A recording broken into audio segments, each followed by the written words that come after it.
Hey, it's a Humble Collector here, and in today's video we're going to take a look at the 2-panel death card of Theo Sepp. So without further ado, we'll go ahead and get started.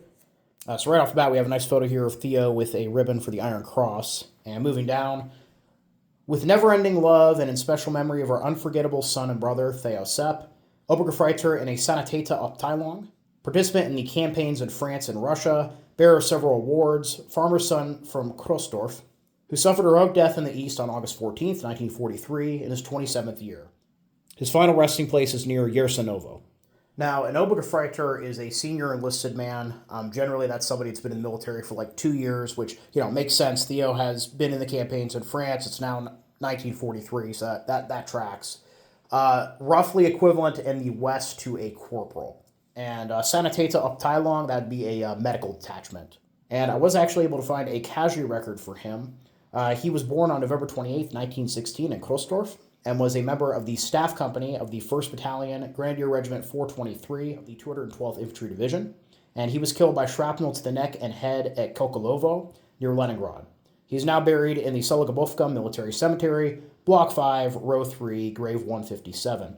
So right off the bat, we kind of have a bit of an odd discrepancy between being in a Sanitäter or medical detachment and then being on the staff company of the 1st Battalion. I believe, and correct me if I'm wrong on this, but I'm pretty sure that medics will be attached to different units, so it's possible he was a medic serving with the staff company of the 1st Battalion of Grenadier Regiment 423 there. Though it's a bit odd if that was the case that his rank there is Obergefreiter or not Sanitäter, or something similar, so a bit odd. So it's possible that he transferred at some point. Maybe he was working with a medical detachment, ended up being attached to the staff company later, and his family didn't know. You do find discrepancies like this at times on the cards. Now, as you've seen in a few recent videos, we actually have a lot of cards for members of the 212th Infantry Division. They took a lot of casualties fighting around Leningrad there on the northern part of the Eastern Front. So, going through the cards that I have, Heinrich Zinsberger, who was a fighter in the 9th Company of Infantry Regiment 423, was killed by a gut shot at Shadovo, Russia on January 20th, 1942. Lorenz Meyer was a Gefreiter in the 1st Company of Infantry Regiment 423 and was killed by a headshot at Kelkolovo, Russia on February 25th, 1942. Josef Sontner was a Sanitats Obergefreiter in the 3rd Company of Infantry Regiment 423 and was killed by a gut shot at Pogostoye, Russia on February 26th, 1942, so just the day after Lorenz.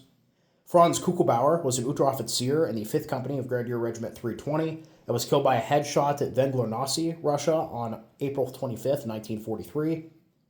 Aloy Eisenreich was an Obergefreiter in the 10th Company of Grenadier Regiment 423 and was killed at Shopki, Russia on July 16th, 1943. Martin Siersch was an Unteroffizier and Zugführer in the 7th Company of Grenadier Regiment 320 and died from a shrapnel wound to the neck at Lodva, Russia on September 25th, 1943. Johann Musner was an Obergefreiter in the Staff Company of Grenadier Regiment 316 and died from shrapnel wounds to the extremities at Tolzno, Russia on October 2nd, 1943. And Peter Weber was an Obergefreiter in the 5th Company of Grenadier Regiment 316 and died of a headshot at Poznan, Poland on August 19th, 1944. So moving to the bottom of the card here, you were so full of courage and will be missed so badly. You were so kind and good that you will never be forgotten. And on the back here, we just have a photograph of a war memorial. So overall, pretty interesting card. Seems like I've had a lot for the 212th recently. And that's kind of odd, because generally most of the cards that I buy, I have no idea what the unit is before I get them. I have kind of a first in, first out policy when it comes to researching my death cards. So it's always a bit weird when I get these clusters of multiple guys that served in the same division. The only thing I can think of is that I bid on a bunch of cards that were listed by the same seller. That seller had bought these cards, as a group coming out of an estate probably. So likely whatever collection these cards originally came out of, whatever family they came from, likely somebody in that family had been in that division or, had family in that division and as such, had some of these cards lying around. So I think that's why I get these clusters sometimes, but I'm really not 100% sure. So yeah, overall, I hope you guys all enjoyed the video. Please leave a comment down below. Love hearing from you. Thank you all for watching. Happy collecting, and I will see you all again very soon.